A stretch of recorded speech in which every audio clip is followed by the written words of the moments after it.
What is happening, NBA fans? Welcome into another week of Dropping Dimes. I'm your host, Matt Knost, and I am here to discuss all the sweet NBA action. The playoffs are here. I couldn't be more excited, to be perfectly honest. I have watched every single game since the play-in started. I have not missed a game. It has been fantastic, much to my wife's chagrin. Hell, last night I had two screens going for both the Lakers Suns game and the Clippers and Mavs game.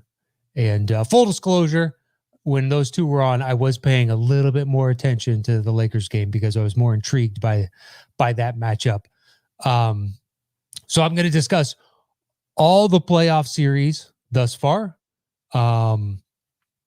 And then a look towards tonight and the game twos from other teams coming up tonight and tomorrow night.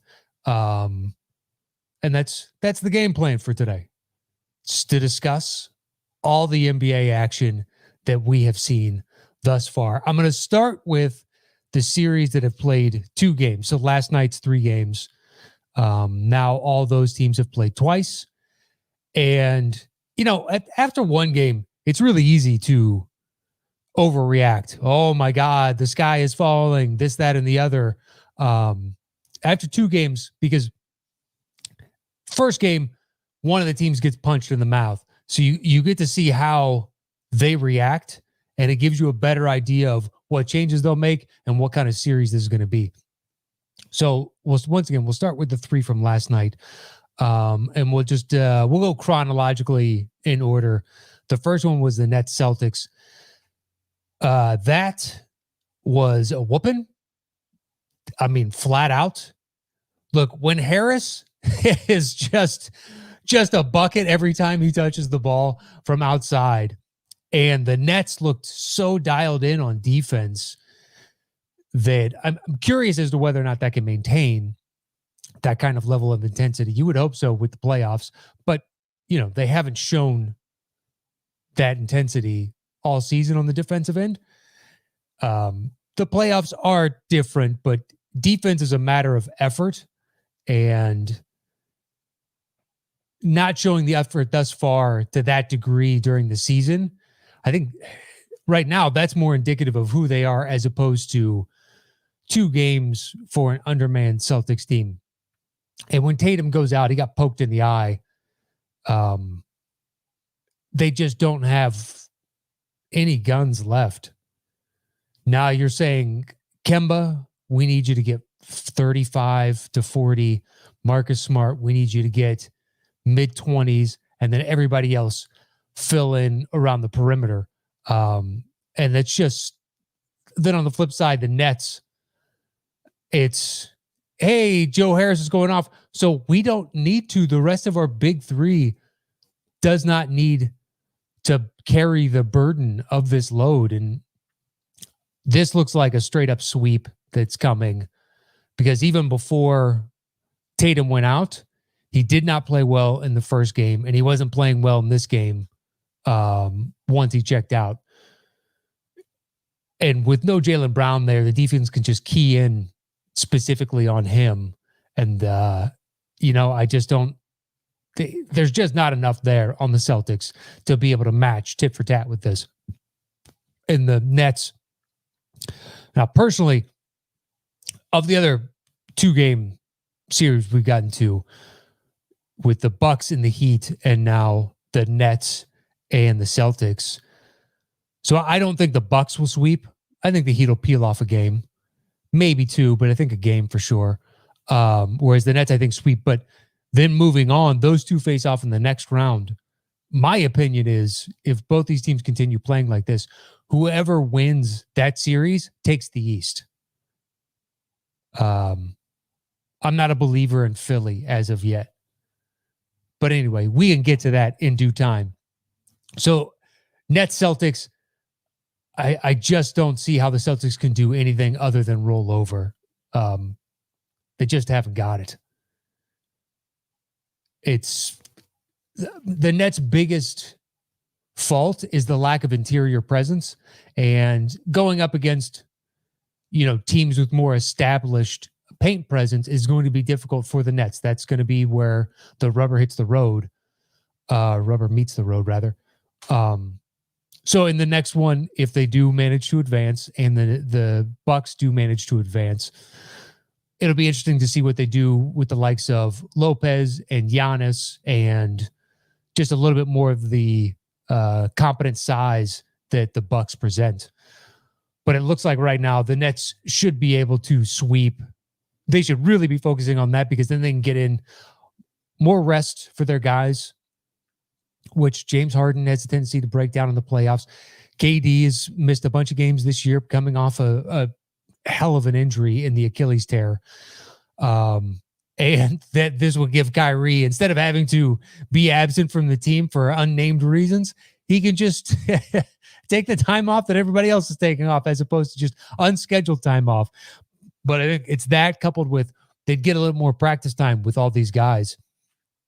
But they look pretty interesting right now. Once again, I think it's missing LaMarcus to not have that 5 to compete with the other top tier 5s.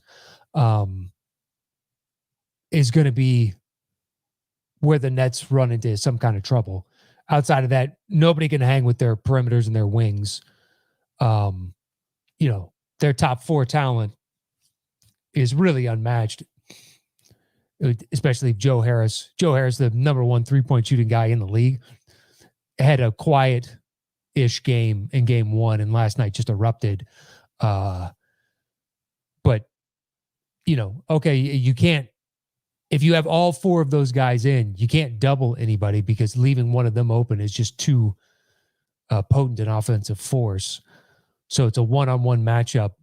And the Bucks in Philly can run up the defensive guys to slow them down, but no one's ever going to be able to stop, all 4 of those guys, but especially their big 3. So the Celtics, I don't know what they do in the offseason. This is going to be a weird one for them. There's a couple teams like that. The Clippers, if this maintains, I don't know what the fuck they're going to do in the offseason. Just because they have no cap. They have no draft picks.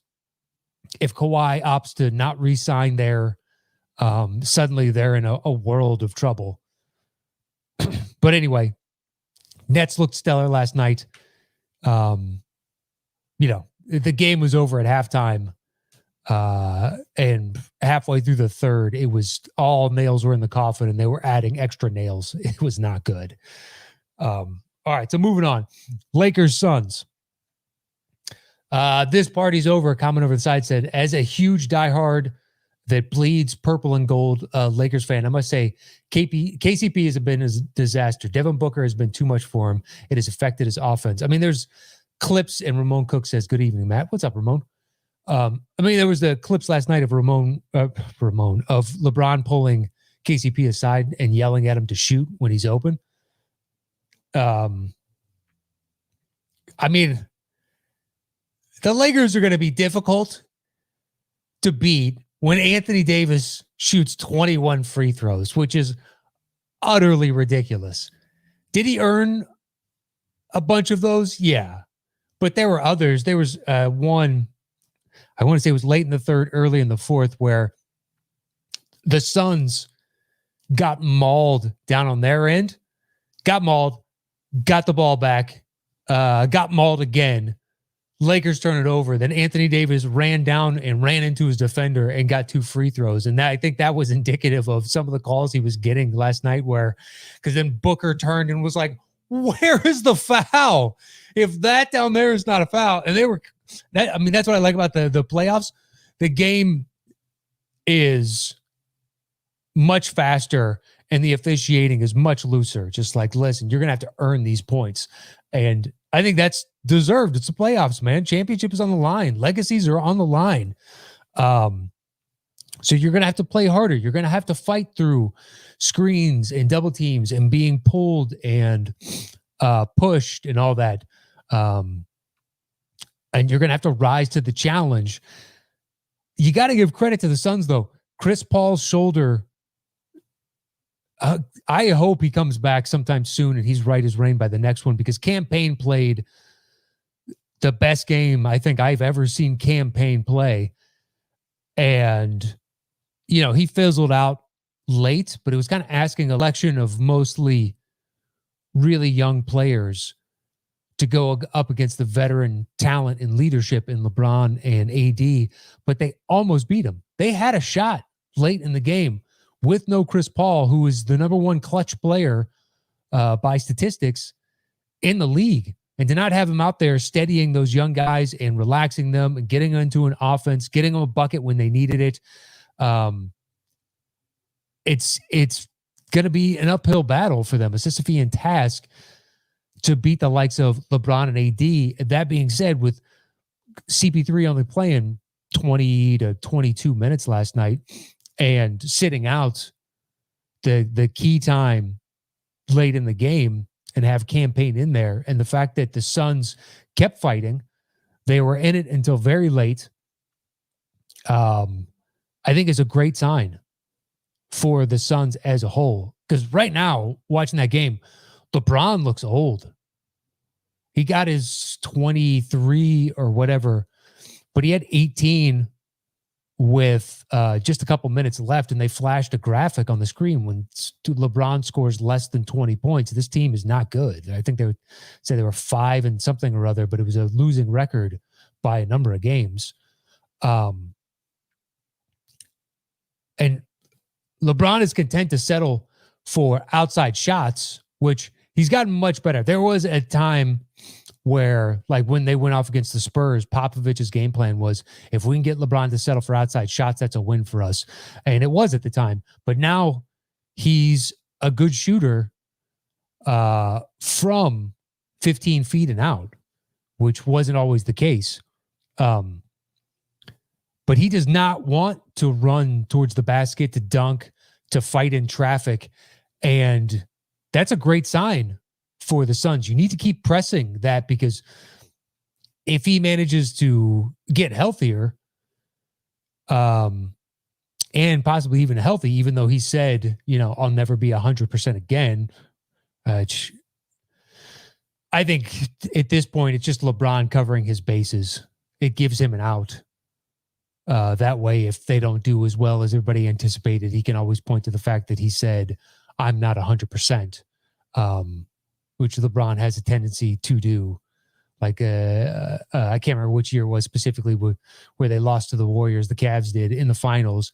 And then suddenly in the post-game presser after the last game, he's got a brace on his hand. And it's like, oh, my hand is broken. Really? This is the first anybody has heard of it. You would think there would have been rumblings of some sort. And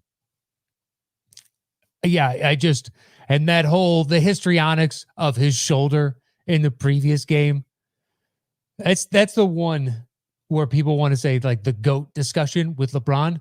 You can go on YouTube and find clips of LeBron not getting hit and acting like bloody murder. And when you're as massive as he is, as finely tuned a machine as he is, by his own admission, he puts $1.5 million to $2 million into his body every offseason. He's constantly monitoring his diet, using hyperbaric chambers, cryotherapies, trainers galore, workout regimens, like taking care of himself. And he barely gets tapped and he falls down. And the massive histrionics, like, I'm sorry, man. I'm not buying into this bullshit. I got poked in the eye, I'm seeing 3 baskets. No. After the shoulder, I wanted to tweet out, are you feeling 3 shoulders right now? I didn't, because I figured that joke was going to be pretty played out within a matter of minutes. But look, take advantage, Phoenix, of what you have right now, which is, if AD is not going to get the probably 3 to 4 extra trips to the line that I'm not sure he entirely earned last night. Just if you look at the fouls that weren't called and some of the fouls that he was getting. Now, a lot of those others were deserved. But 21 of those, I think you could peel off 6 to 8 and say the others were legitimate. some of these were in really ticky-tacky, when you look at the full scope, take a macro view of how the game was officiated. But Phoenix, you've got a shot in this. Do what you can now. Hopefully, Chris Paul, by the time they come back, they've got until, I think, Saturday before they play their next game. Thursday. So they've got one extra day of rest. I don't know why I thought it was going to be that long. So they've got until Thursday. Hopefully that little extra bit of time can't get him right as rain. The reports are that he heard like a pop or a crunch or something when he went down. And it was his arm got stuck and like pushed. I've had situations like that where it's just like your arm's not used to going in that direction. Whereas LeBron's, he was jumping up and he pulled down on Chris Paul to make it look, that's the way it looked to me. But that also could be, you would say, I'm being a hater. It's just, had he not gone over to the sideline and kneeled down on one knee and everything else, I would have maybe bought into his arm's a little wonky. But when I see the Oscar-worthy performance around it, it makes me discredit the entire thing. But LeBron looks pretty passive right now. AD, through 2 games, has been down and has now been up. Why does he need confidence at this point to buoy him? They've got a championship. They've made it deep into the playoffs. The fact that he no-showed in game 1. And I think the supporting cast is a little shaky right now. Like outside of Caruso, a lot of the guys aren't playing with much confidence. I mean, as the party's over pointed out, KCP, he looks a little down. I think Drummond is still searching for his place in this. They got run out of Gasol last night, which they hadn't taken advantage of in game 1, really. But, I think Schroeder never lacks for confidence. So you got that going for you, which can be a great thing and can be a bad thing. But if Phoenix gets Chris Paul back, this series gets interesting again. If it's got to be the campaign show, then it's a much dicier proposition, and the Lakers take this. All right, let's go over to the chat real quick. Ramon said he wishes he could beat the Lakers game. Johnny Shoemaker said, whoever scheduled both LA games at the same time is a moron. Both games were great. Luka's a monster, and LeBron and AD were both excellent. I think the Mavericks in 5 and the Lakers in 6. Tanner Wood said, just joined the show, Matt, or just joined the stream. Love the show. Just want to say, let's go Mavs. Luka's for real, and our role players are really stepping up. 2 more to go. Jeremy Bauer says LeBron is a crybaby, and that's coming from a Lakers fan. Ruben25 says LeBron is one of the most self-aware players ever. The guy knows how to shape his own narrative. Lakers, I'm assuming they're just a bit drained due to the short turnaround. Potentially, that short turnaround, yeah. But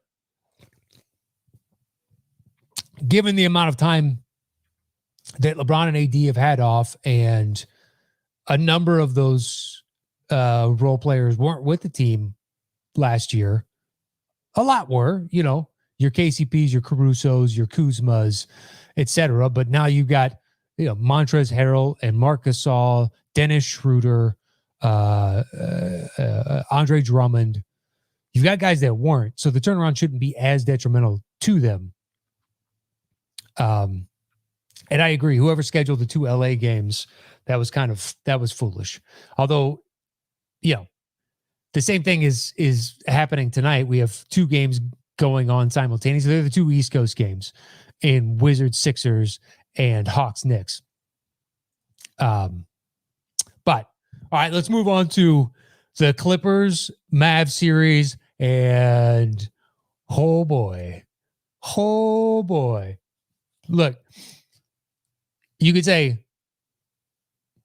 Luka and Kawhi offset each other last night, right? They put up roughly the same stats. So you look to then those down the line, and it's just like the disparity of what the Mavs, everybody else on the Mavs was able to do versus the Clippers. And it's night and day. I mean, Hardaway Jr., that late three to seal the game when they had closed it to, the Clippers had closed it to 4, and Hardaway comes down and shoots from the screen's vantage point, top right wing, and drains like a 27, 28 footer from 3, was just the nail straight up in the coffin, man. He had a good game. Porzingis had a good game. Maxi Kleber, or Kleba, was a handful for everybody else. And then they get solid production and whatnot. But so from game 1 to game 2, going into game 1, it was asking Ty Lue, are you going to put PG or Kawhi on Luka? Are you going to double Luka? Like, what are you going to do? And then we see game 1. That didn't happen. After game 2, Ty Lue said, I think we're going to see more of what you were asking. And they did that last night, and it didn't make a lick of difference. A lick of difference. All they were doing was anytime Zubac was out there, Luka was hunting a pick and roll with Zubac. That was game 1 especially. Just like, I'm going to score at will. But Luka was playing with such confidence last night. That ridiculous 3 where he was going to his – it looked like, you ever play basketball with everybody's trying and one guy's not trying that hard, and he's just hoisting up shots like an asshole from way too deep, and he's just throwing them up like not even really looking, and just having a good old time when everybody else is playing to win. I mean, it's not like it's a serious competition, but they're out there trying to win. And Luka's running towards bottom of the screen, so we'll call that wing left, and he goes off one leg, fading to his left, flips up a 3, and it goes straight in. You're like, look, that's what are you going to do? What are you going to do with that? Over and over and over again, man. He's just getting any shot that he wants at will. And then when they try and do something about it, it's fine. I'll kick out to Hardaway. I'll kick out to Porzingis. I'll get Maxi on a roll to the rim. I'll get, just over and over and over again. Dorian Finney-Smith will get some buckets. Jalen Brunson, when he's in there, will get some buckets. It's really impressive, but I think the flip side of that is the Clippers. This is the apathy that we saw in the Denver series last year. Just straight up, man. They do not look like they want to be there. They look like they're somewhat half-assing it for large swaths of the game. So, it's all about effort. That's what, from these eyes. I got text from John Flanagan, who's been a guest on the show, and he's like, this is pathetic. This is pathetic. I bought into, you know what, we learned from our mistakes last year, and we're a different team, and et cetera, et cetera, et cetera. And then you watch, and it's like, dude, it's the same shit. It is the same shit. And I can understand when you have somebody like Kawhi who's so quiet and reserved. So you need other people to step up. But, Paul George is not going to be that second alpha. By all accounts now, we've watched enough series with the two of them together. He's not going to be the bulldog temperament that you need from the second option. And, the Mavs are rolling out. The Mavs have one primary. You can say Porzingis is a close second, but the Mavs have one primary. When Luka has the ball for 18 seconds of every shot clock, and he is dancing around, probing the defense to try and find the best point of ingress to attack, whether it's a pick and roll, it's a drive, it's a kick out, it's a 3-point shot on his own. He's making the correct decision over and over and over again, and the Clippers just have no answer. They put Kawhi on him, it doesn't matter. They put PG on him, doesn't matter. He is clowning on Pat Bev, just straight up talking shit to his face. Said he yelled at the Clips bench that he's too fucking small. I believe that's a direct quote. Turned to him at one point when he got a layup on him last night and said, "You can't guard me." I mean, I love this from him. But how long is it until Marcus Morris just clotheslines him? Game 3? 6 minutes in? It's like there is a Marcus Morris turns into Charles Oakley and goes roadhouse on him pretty quick here. It's going to happen. It's going to get dirty here, especially if the Mavs have any kind of lead in game 3. Then the petulanceness of the Clippers is going to percolate to the top, and you're going to see them, instead of losing gracefully, turn into assholes, turn into kids and be upset. Basically, they want to take their ball and go home. But on some level, I would be impressed that they even showed that level of emotion, as if they gave a shit. Because, I mean, it is Denver all over again. They're just checked out. Don't care. I don't know. Perhaps game 3 will be different. Who knows? It seems unlikely, but I don't want to fully discount them. But all right, moving on to the other series that have 2 games under the belt. The Heat and the Bucks have now 2 under their belt. And I want to say the Heat will get 1. The first game going OT, that game was stupendous. Stupendous. Just back and forth. And you're like,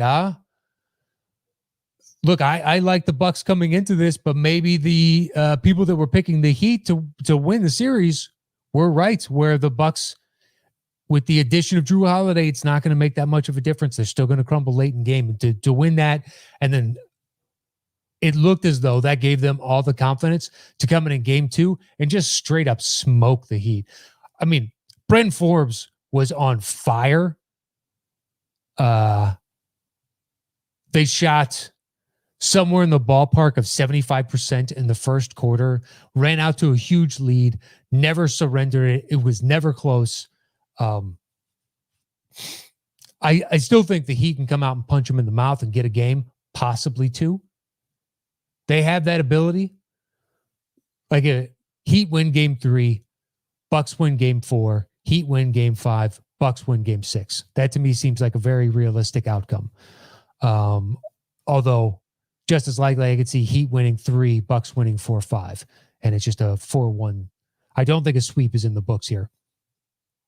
But the nice thing for the Bucks from game 2 was, I mean, it opens with Giannis hitting that 3, I believe. It's been a barrage of games, so excuse me if I, conflate certain things, but I'm pretty sure it opened with a Giannis 3. And if that doesn't set the tone for your team, I don't know what does.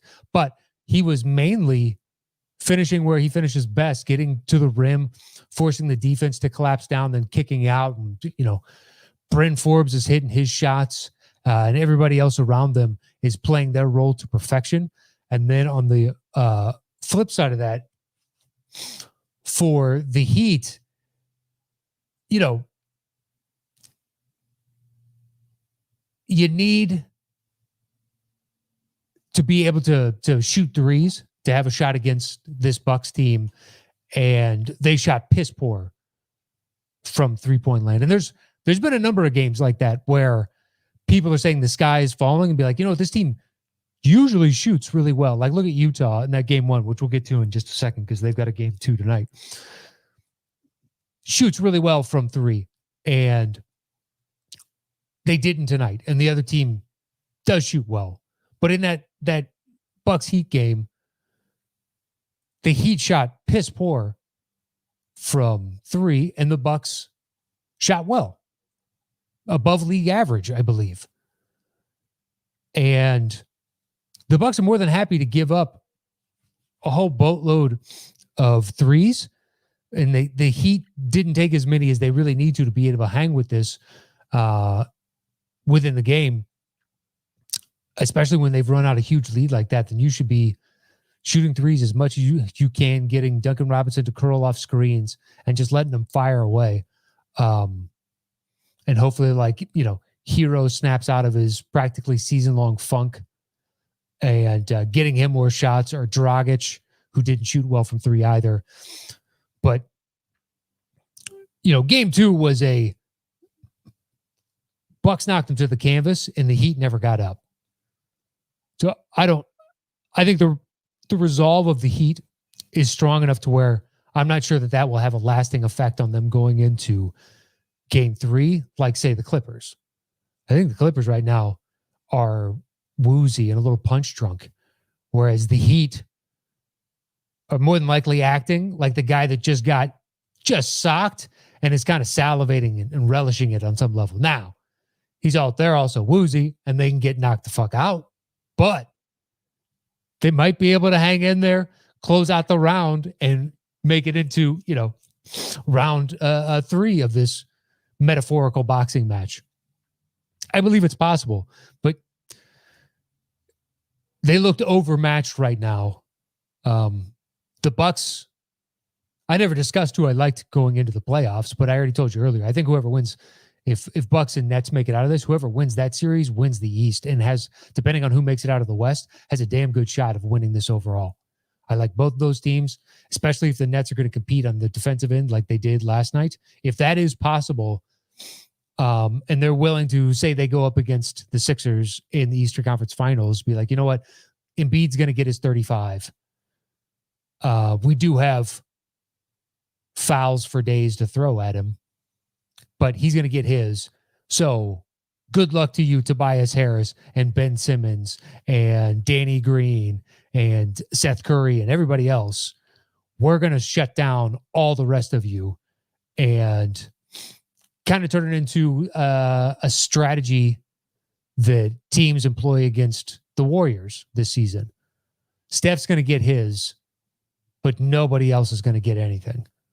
It's like, that's fine. You need to score then 60 to make this competitive. And through an entire series, I'm not sure Embiid has that. It's asking a lot of a guy that falls down so much, man. Embiid falls 10 times a game, followed closely by a few other guys, but Embiid is my number one faller. He falls so much, dude. Some of it is he doesn't want to hurt his ankles, and it's smart. And other times he's hunting for a foul that he's not going to get. It's like, dude, it's the playoffs. That shit works in the regular season, but falling all the time just means that your team is now man down on defense or offense, whatever the case is. But the Bucks look legit after 2 games. And after 2 games, I think you get a genuine lay of the land as to what these teams are, how these matchups are going to play out. So I think this is a 4-1 situation. Bucks move on. And, Nets move on.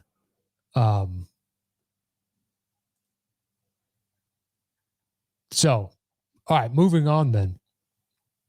Another series that's played 2 games, which is Denver and Portland. So game 1, I thought Denver had a chance to get that, but Portland just, basically had that kick to close out, to use a swimming term. They just had a stronger kick. And then in game 2, it was a Jokic, we need you to carry us. Just flat out, because Lillard put on a show, man. He showed up. He was ready to play. He was bananas from 3-point line. Shot well overall. Got to the line deservedly quite a few times. But I think that the balance of the Nuggets overall served them well. And, Porter wasn't exactly feeling it overall from the field. Like, he shot relatively well. I want to say something like 3 for 6 from 3-point land. But overall, he shot like 35 to 40% from the field. So he wasn't making his buckets. Got to the line a handful of times. So that's good. You want to see that keep continuing to put pressure on the defense.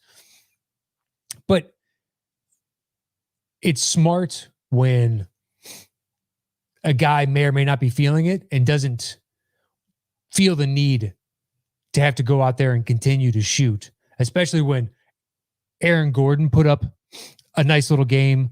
Monty Morris put up a nice little game. Paul Millsap subbed in and had a nice little game. Campazzo was pretty good. But when you spread it around, you got Jokic leading the charge, and then they have 4 or 5 other guys in double digits. That is a well-balanced attack, and it's really difficult to stop. And I still like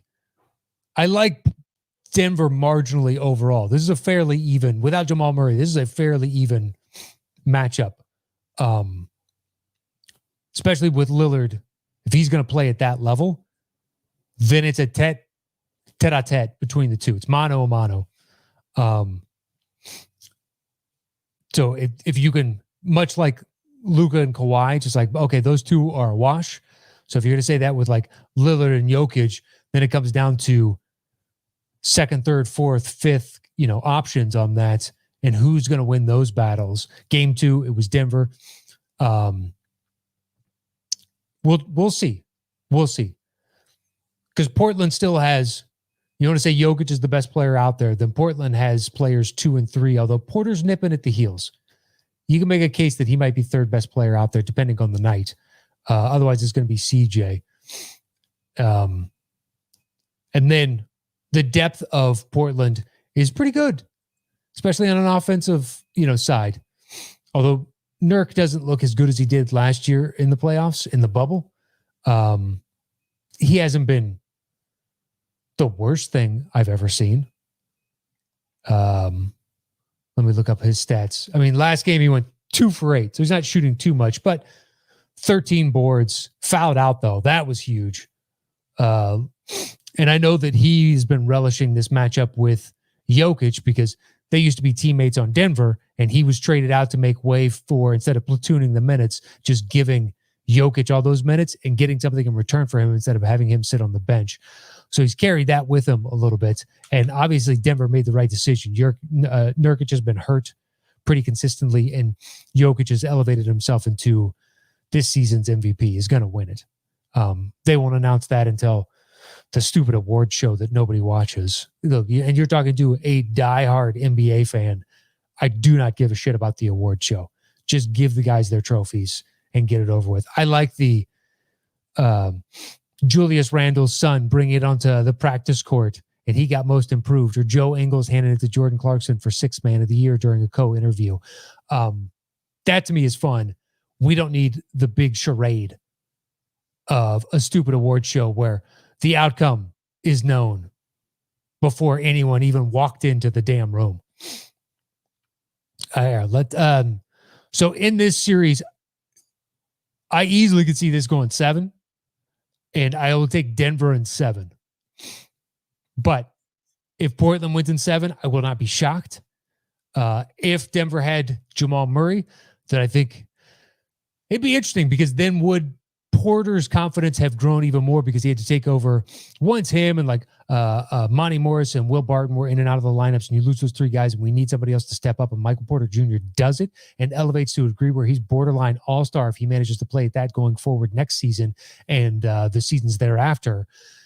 Does that confidence blossom to the degree that it has over the past chunk of the season when he needs to step up and fill the void of all those missing guys? I'm not sure, but let's just assume that it did.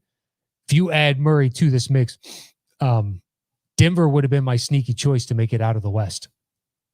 I like the balance of the team. I think they're young. They're hungry. They hadn't had any real injury problems to their top line talent until Murray went down, and then the others that I just mentioned. But nothing catastrophically huge like the Murray is. And the thing that kills them for a while. It sucks. But what are you going to do? Let's check in with the chat real quick. So we got to go back up a few. So this party's over. There's a ton of these. The chat is lively today. NBA action, getting the chat going. Party over says, Looking ahead, he fears Luka, and that is as a Lakers fan. Josh H says it's affecting the Heat and Lakers. I think that means the short turnaround. Yes, but I think we're far enough removed at this point where I don't know that you can use that as an excuse anymore. Slow start to the season, yes. Slow start to the first half of the season, sure. All this time later, I'm not buying it. Ruben is saying he can hear Lakers fans blaming the turnaround. And he also says Luka Magic. Andres Ortiz says Tim Hardaway Jr. with ice in his veins. Ruben comes back with that one-legged three blew my mind. It was nuts in the moment. I was once again scanning between the two games, and I happened to look down and see that.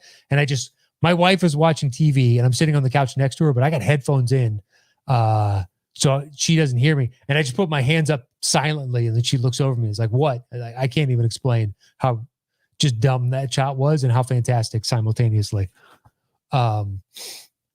Daniel Savoy says, Dallas saw them coming and no, they're not all that. Obviously about the Clippers. Some inner chat discussion there. Sebastian Velastegui? I'm not sure. Velastegui? That's what I'm going to go with. It says Clippers do best, not meet expectations, without a doubt. And then let's see. Yeah, Ruben says he misses the players getting the awards in front of fans. So do I. It's a much better way to do it. This party's over. Said I missed the MVP award being presented during the conference finals in front of the home crowd. Missed the old days. Award shows suck. And then Sebastian says, as a diehard Lakers fan, he's a Mavs fan for the next week.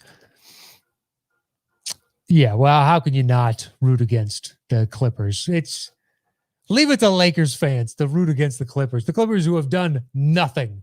But that being said, they've been taking shots at the crown over the past couple of years. So I get it. All right. Next playoff matchup. So that is everybody that's played two games. Tonight we have the triple header opening with Philly, Washington. Now, Philly's going to win this series. We all know it. Every person in the chat, listening to this, watching it later, you know it's going to happen. The question is, can Washington get a game? I think Washington has it in them to get two. I genuinely believe that's possible. One, for sure. I just think that so long as you can get a solid Westbrook performance, Beal playing like Beal always plays, and then some combination of Hachimura or Bertans or hell, Gafford, Lopez, somebody coming in and but just like two of those guys and providing enough of an offensive spark to where it nullifies how good Philly is on defense. I think Washington has a shot to peel off a game or two. I really do. And I love the fact that they have three centers that they can just throw 12 fouls at Embiid. Listen, you want to get in his head? You want to frustrate him? Hey, Alex Lynn. The only reason Alex Lynn is starting, in my opinion, is to foul Embiid. Because otherwise, Lopez and Gafford are more effective players, in my opinion. Whenever you watch them, the offense looks more dynamic. Gafford has more bounce in his step.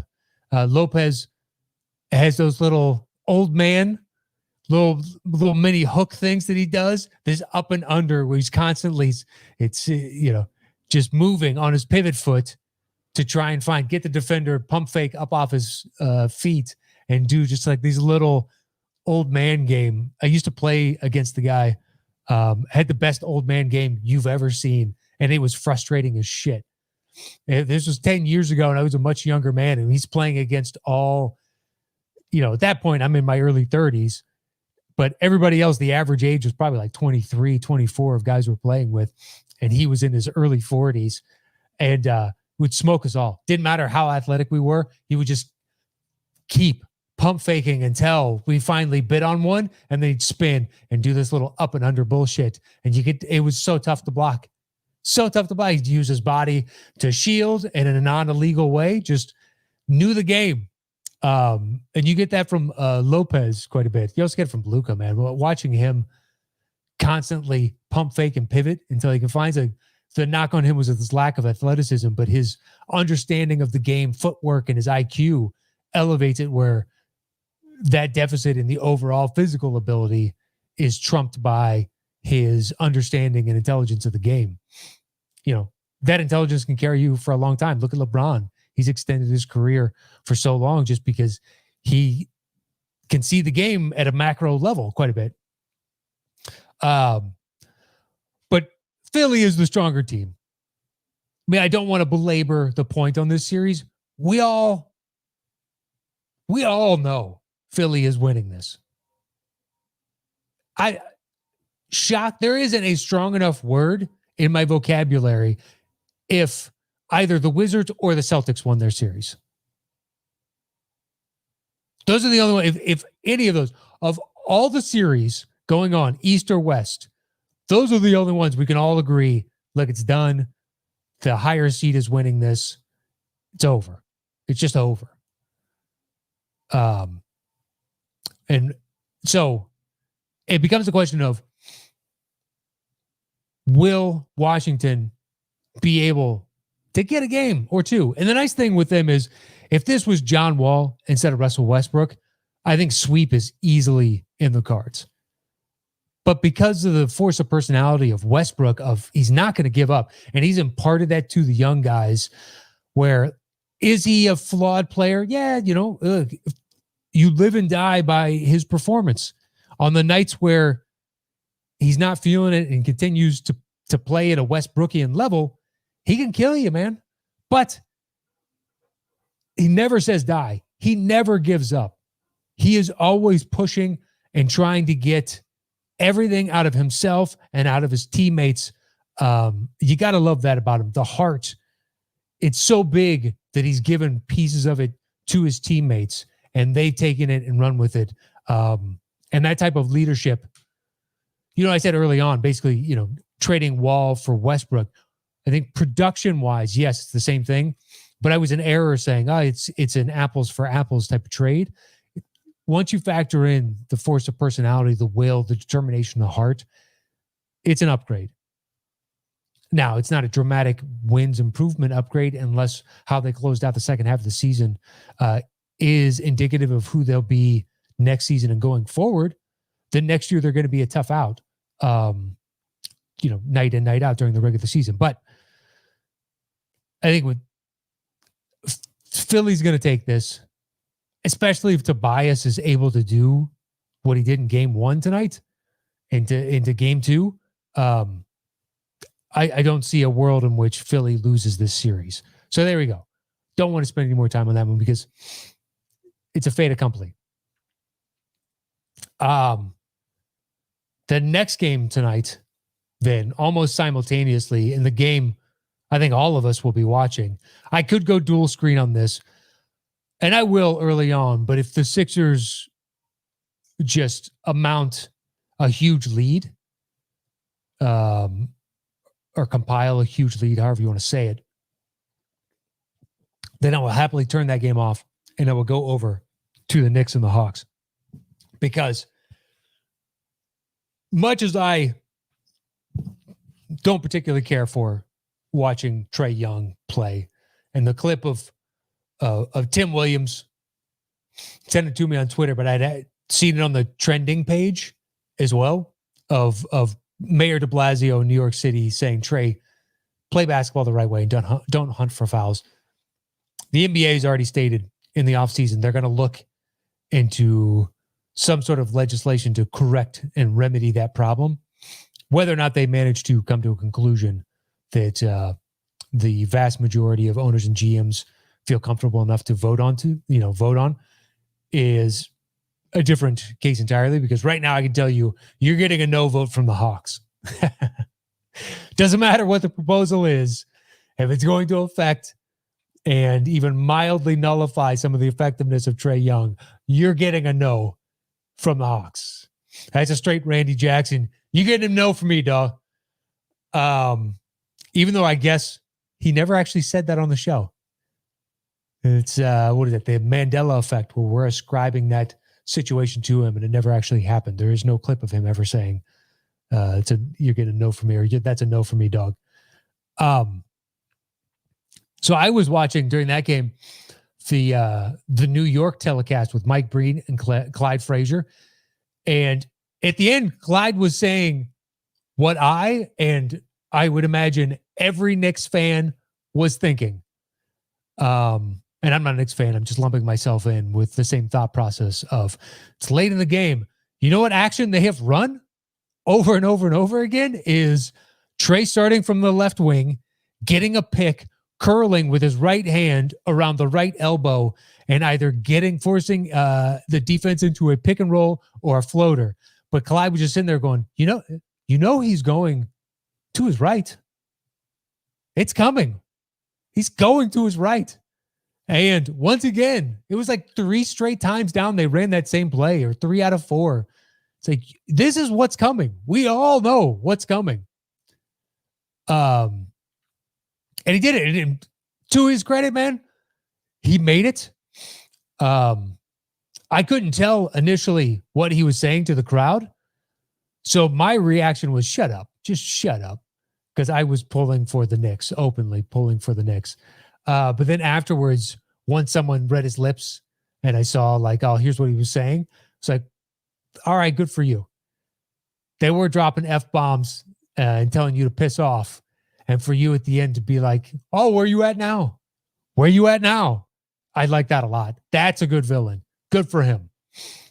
Although I will say this, when you see they run promos, whatever station it's on, and they'll do a headshot of the marquee star from each team, whatever it is. It's LeBron, or it's Donovan Mitchell for Utah, or it's Tatum for Boston.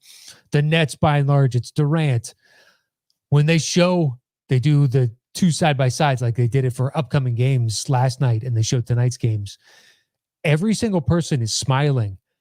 And Trae Young has the most smug face that it makes you want to punch him straight in the face. It is the most, it's the worst. I can't even put into words. Every time I see it, just like, I want to punch you in the mouth right now.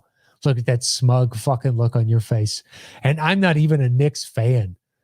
But kudos to him and to the Hawks overall, because I will say this, the sky is not falling, Knicks fans. You got a piss poor game from Julius Randle. It's a weird thing. Of the guys that are getting heavy minutes, outside of the load that the Derrick Rose took on, everybody else is pretty much, they're young guys. So RJ Barrett showed up. Emmanuel Quickley showed up. Like, he didn't play a ton of minutes, but he still showed up. And to get Randall to play that bad a game, and you're still in it late to the degree that you could have won this, I think you should take that as a great sign. Because I don't foresee, and neither does anybody else that watches the game enough, Alec Burks being able to do that again. I mean, he was a bucket every time he touched the ball. So much so that I remember he was on the corner for corner 3. Defender ran out. He chased him in, took 2 dribbles in and shot. And as he was dribbling, I was like, it's in.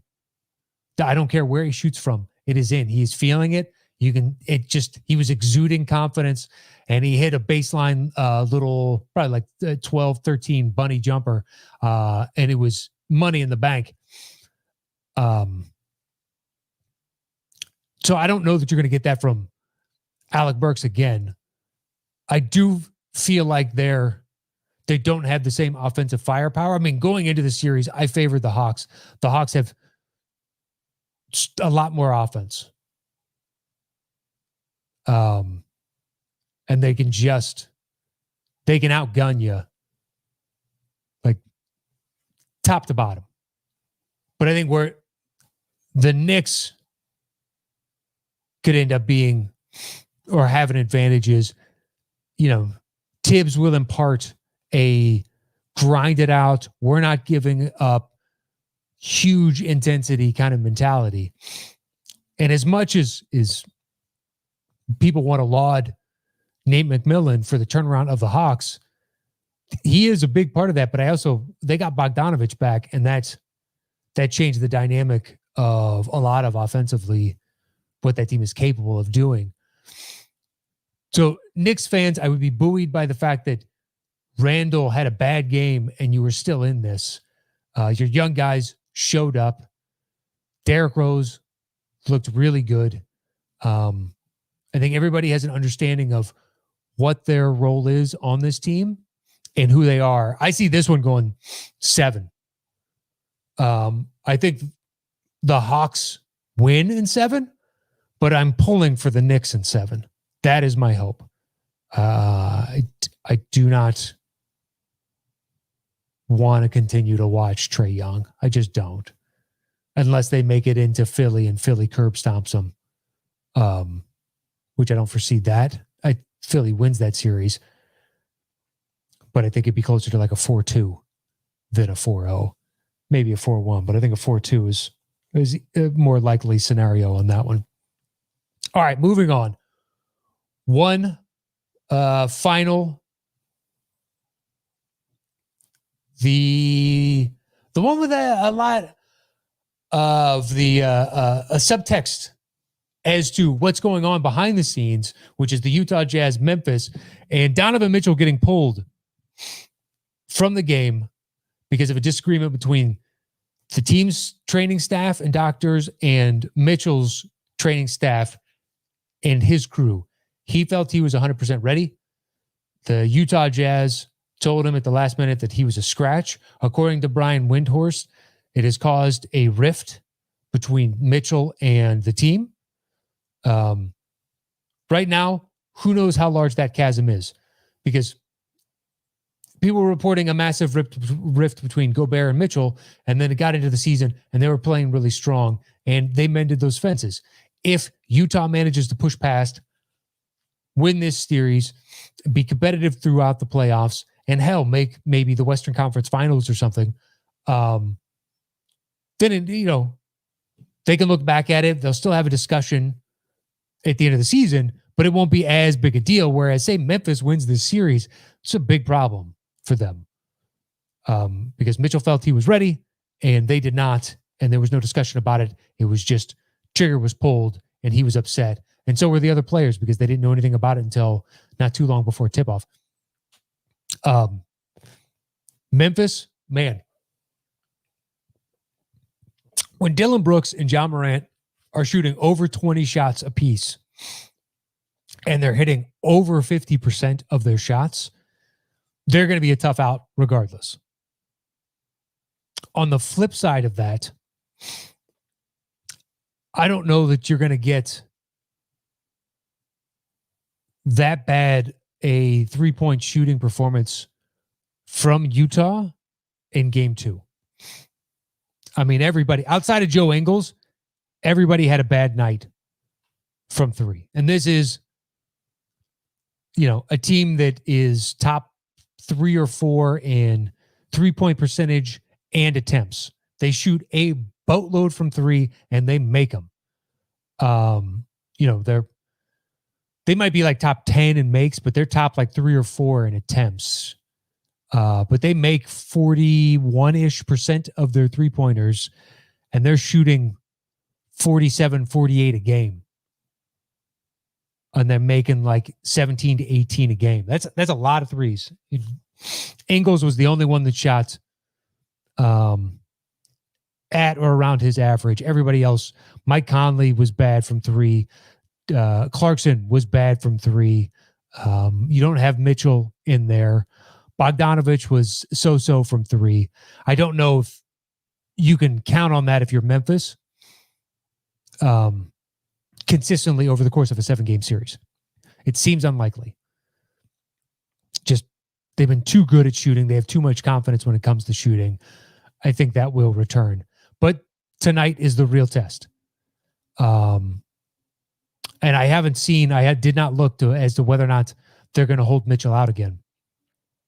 I will be intrigued, because if they do and they go down 0-2, well, you have no choice but to play him at that point in game 3.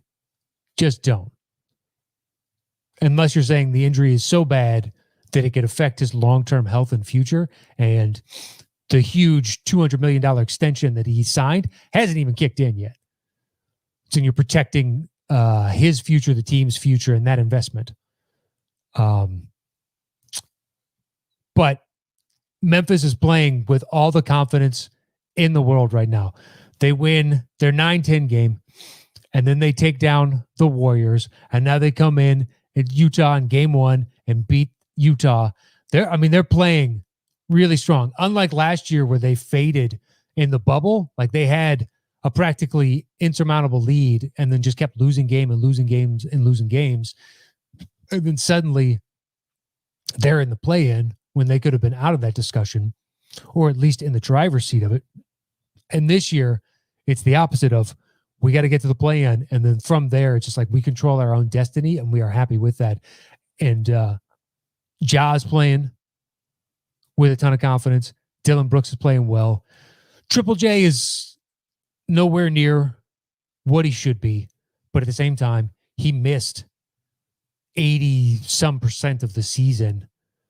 So he's just now rounding into shape. Valanciunas is playing with good confidence. Grayson Allen is playing with good confidence. Kyle Anderson is playing with good. I mean, it's just one after the other. It's a solid team right now that is playing really good basketball. So that game, the Knicks-Hawks game, followed by those 2 games, are what I'm excited about for tonight. I can't wait. I still think Utah takes it. You know, they were the best team in the league. It'd be hard-pressed to pick an 8 seed, even an 8 seed that is playing this strong right now. But if they get Mitchell back and guys return to any kind of remote version of themselves that they've been all season in regards to shooting from deep, then Memphis just can't hang with them when they shoot that well. Because as much as Ja's been making a decent clip of threes over this stretch as of late, I'm not sure if you can consistently buy that, because, you know, it's easier to go on history, which says he's not good from 3 and he's tentative to shoot from that kind of distance. So I would rely on that mentality more so going forward, because if he starts off the game and he misses a couple from deep, then he's going to be hesitant to pull the trigger again, unless his teammates are all up his ass about doing it. So I'm looking forward to that game tonight. And there we go. That is a recap of every single series thus far. We're a little over an hour right now, and my voice is kind of hoarse today. So I'm going to go ahead and close it out there. But my thanks to everybody in the chat today. A very lively chat. Quite a few people jumping in, enjoying the show. The number of individuals watching live, it's a nice number. It's good to see all the NBA fans out there come playoff time. I know the league is more enjoyable this time of year for everybody, but especially people that are just casual fans. There's nothing wrong with that. Glad that you're here and glad that you're enjoying it. That is it for this week's Dropping Dimes. I'll see you guys next week with another edition. Enjoy the week's playoff action, and let's see how my prognostications go. Until then, stay safe out there. Get your vaccine if you can. Let's get to herd immunity. And I'll see you guys next week for another edition of Dropping Dimes. Until then, adios.